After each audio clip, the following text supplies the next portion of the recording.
നമസ്കാരം. മലയാളി വാർത്തയിലേക്ക് സ്വാഗതം. തുടർച്ചാ ഭരണം, അതിനുവേണ്ടിയുള്ള പരിശ്രമങ്ങൾ, പഠിച്ച പണി 18 നോക്കിക്കൊണ്ട് രംഗത്ത് വരുന്ന LDF. സ്ഥാനത്തുടർച്ച ഉണ്ടായിട്ടില്ല എങ്കിൽ പിന്നെ ഒരിക്കലും ആ കസേര തിരിച്ചു കിട്ടില്ല എന്നുള്ള ബോധ്യം ഇവിടുത്തെ സഖാക്കന്മാർക്കുണ്ട്. അതുകൊണ്ട് നയങ്ങൾ മാറ്റി, നിലപാടുകൾ മാറ്റി, ചുവടുകൾ മാറ്റി എങ്ങനെയെങ്കിലും ഈ തവണത്തെ സീറ്റുകളൊക്കെ പിടിച്ചടക്കുക എന്നത് തന്നെയാണ് ഇടതുപക്ഷത്തിന്റെ പ്രധാനപ്പെട്ട അജണ്ട. അതിനുവേണ്ടി ചില മാറ്റങ്ങളൊക്കെ കൊണ്ടുവരികയാണ്. പേരിലല്ല പ്രവൃത്തിയിലാണ് കാര്യം എന്നൊക്കെ പറയുന്നുണ്ടെങ്കിലും പേരിലും ഇവിടെ കാര്യമുണ്ട് എന്നുള്ള തരത്തിലാണ് സ്ഥാനാർത്ഥികളുടെ പ്രചരണങ്ങൾ.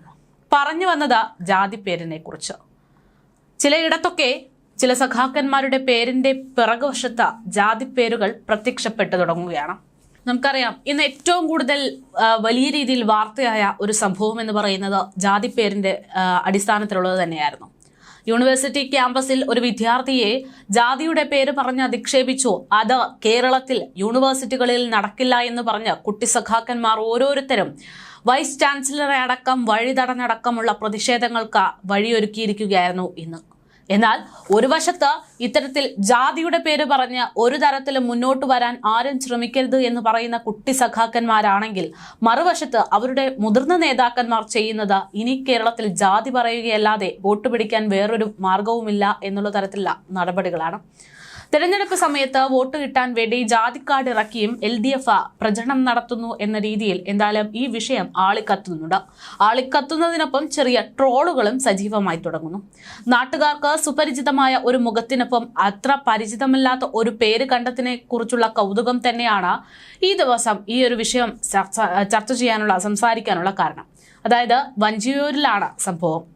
വഞ്ചിയൂരിലെ ഒരു പോസ്റ്റർ വരുന്നു. CPM ഏരിയ സെക്രട്ടറിയും ഇത്തവണത്തെ വഞ്ചിയൂർ വാർഡിലെ സ്ഥാനാർത്ഥിയുമായിട്ട് മത്സരിക്കുന്ന P. ബാബുവിന്റെ ചിത്രമാണത്.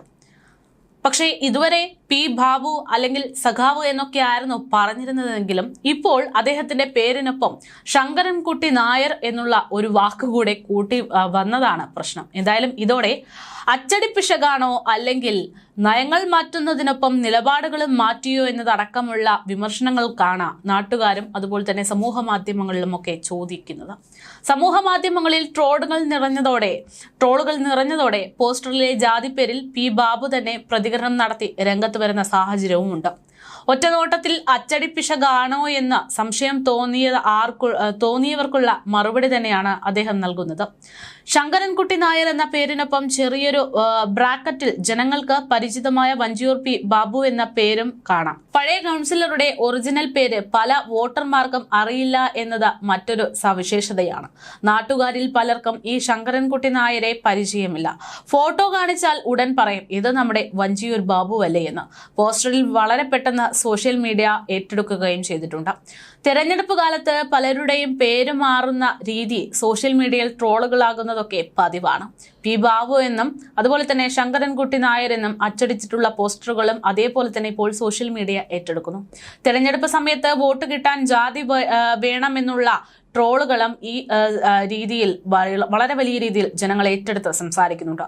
വിപ്ലവം പോയി ജാതിപാല വച്ചു എന്നുള്ള രീതിയിലാണ് സഖാക്കന്മാർക്കെതിരെയുള്ള വഞ്ചിയൂർ ബാബുവിനെ അടിസ്ഥാനപ്പെടുത്തിയുള്ള വിമർശനം. എന്തായാലും ഈ വിമർശനങ്ങൾക്കൊക്കെയുള്ള മറുപടിയുമായിട്ട് സഖാവ് തന്നെ രംഗത്തെത്തുന്നു. തന്റെ ശരിക്കുമുള്ള പേര് ശങ്കരൻകുട്ടി നായർ എന്നാണെന്നും പണ്ട് മുതലേ ബാബു എന്നാണ് നാട്ടുകാർ തന്നെ വിളിച്ചതെന്നും അദ്ദേഹം പറഞ്ഞു. എന്റെ യഥാർത്ഥ പേര് ശങ്കരൻകുട്ടി നായർ തന്നെ. രക്ഷിതാക്കളിത്ത പേരാണത്. കഴിഞ്ഞ വർഷമേ ഈ പേരിന് അനുമതി ലഭിച്ചിട്ടുള്ളൂ. ബോധപൂർവം അങ്ങനെ ആക്കിയതൊന്നുമല്ല. ഇലക്ഷൻ കമ്മീഷന് നിർദ്ദേശപ്രകാരമാണ് ഇത്തരത്തിൽ തന്റെ പേര് പ്രദർശിപ്പിച്ചത് എന്നതാണ് സഖാവിന്റെ മറുപടി. പണ്ട് മുതലേ ബാബു എന്നാണ് തന്നെ നാട്ടുകാർ വിളിച്ചിരുന്നത്. എല്ലാവരും കൂടി ചാർത്തി തന്ന പേരാണ് വഞ്ചിയൂർ ബാബു എന്നത്. അതുപോലെ തന്നെ കഴിഞ്ഞ തവണ വഞ്ചിയൂർ ബാബു എന്നായിരുന്നു ചുവരിൽ എഴുതിയിരുന്നത്. നോമിനേഷൻ കൊടുക്കാൻ സമയത്ത് വോട്ടർ പട്ടികയിലെ പേര് നൽകാൻ മാത്രമേ പറ്റുകയുള്ളൂ എന്ന് തെരഞ്ഞെടുപ്പ് കമ്മീഷൻ അറിയിക്കുകയായിരുന്നു. തെരഞ്ഞെടുപ്പ് കമ്മീഷന്റെ പക്കൽ നിന്ന് പ്രത്യേകാനുമതി വാങ്ങിയാണ് കഴിഞ്ഞ തവണ ബാലറ്റിൽ വഞ്ചിയൂർ ബാബു എന്ന പേര് മുകളിലും ശങ്കരൻകുട്ടി നായർ എന്ന പേര് താഴെയും നൽകിയിരുന്നു. നായർ കമ്മ്യൂണിറ്റിയിലെ ആളുകളെക്കാൾ ഏറെയായിട്ട് മറ്റു വിഭാഗക്കാരും ഈ വാർഡിലുണ്ട് എന്നതും നിങ്ങൾ ഓർക്കണം. അവരും വോട്ട് നൽകിയാൽ മാത്രമേ ഞാൻ ജയിക്കുകയുള്ളൂ, അതുകൊണ്ട് ജാതി പേര് താൻ ഉപയോഗിച്ചിട്ടില്ല എന്നാണ് വഞ്ചിയൂർ ബാബു ഈ ഒരു പ്രതികരണമായിട്ട് നൽകിയിരിക്കുന്നത്. ഇതാദ്യമായിട്ടല്ല പേരുമാറ്റം എന്നതും ഇവിടെ ശ്രദ്ധേയമാണ്. തിരഞ്ഞെടുപ്പ് വരുമ്പോൾ നയങ്ങൾ മാറ്റി, നിലപാടുകൾ മാറ്റി, ചുവട് മാറ്റി വരുന്ന CPM-കാരെ തന്നെയാണ് ഇപ്പോൾ ഏറ്റവും കൂടുതലായിട്ട് കാണുന്നത്. കഴിഞ്ഞ തവണ വനിതാ സംഭരണവുമായിരുന്ന വഞ്ചിയൂരിൽ മത്സരിച്ച വഞ്ചിയൂർ ബാബുവിന്റെ മകൾ ഗായത്രി ബാബുവും സമാന രീതിയിൽ സംഭവങ്ങൾ പേര് മാറ്റിയിരുന്നു. തിരഞ്ഞെടുപ്പ് സമയത്ത് പേര് മാറ്റി ഗായത്രി എസ് നായർ എന്നാണ് ആക്കിയത്. അന്നും വലിയ ചർച്ചയായിരുന്നു ഈ പേര് മാറ്റം. തിരഞ്ഞെടുപ്പ് പ്രചാരണം തുടങ്ങിയപ്പോൾ ഗായത്രി ബാബു എന്ന പേര് പെട്ടെന്ന് തന്നെ ഗായത്രി നായരായി മാറിയത് എങ്ങനെയെന്നതായിരുന്നു അന്നത്തെയും ട്രോളിന്റെ അടിസ്ഥാനം. തന്റെയും തിരിച്ചറിയൽ കാർഡിലെ പേര് ഗായത്രി നായർ എന്നായിരുന്നു എന്നാണ് അന്ന് ഗായത്രി പ്രതികരിച്ചത്. പോസ്റ്ററുകളിലൊക്കെ ഗായത്രി ബാബു എന്ന പേരിലായിരുന്നു ആദ്യം അച്ചടിച്ചു വന്നത് എങ്കിൽ പിന്നീട് തിരിച്ചറിയൽ കാർഡിലെ പേര് തന്നെ ഉപയോഗിക്കണമെന്നുള്ള നിർദ്ദേശപ്രകാരമാണ് ജാതി പേര് കൂടെ കൂട്ടിയതെന്നാണ് ഇവരൊക്കെ വിശദീകരിക്കുന്നത്. വീടുകൾ തോറും കയറിയിറങ്ങി പേര് മാറ്റത്തെക്കുറിച്ച് പറയേണ്ടി വന്ന സാഹചര്യം ഉണ്ടായിട്ടുണ്ട് എന്നും അതൊരു ബുദ്ധിമുട്ട് തന്നെയായിരുന്നു എന്നും ഗായത്രി അന്ന് പറഞ്ഞിരുന്നു. അതേ സമയത്ത് തുടക്കത്തിൽ ഞാൻ പറഞ്ഞതുപോലെ പഠിച്ച പണി 18 നടത്തിക്കൊണ്ട് എങ്ങനെയെങ്കിലും വോട്ട് പിടിക്കാനുള്ള ശ്രമങ്ങൾ വഞ്ചിയൂരിൽ മാത്രമല്ല കേരളത്തിലുടനീളം പ്രധാനപ്പെട്ട സ്ഥലങ്ങളിലൊക്കെ ഇടതുപക്ഷം നടത്തുന്നുണ്ട്.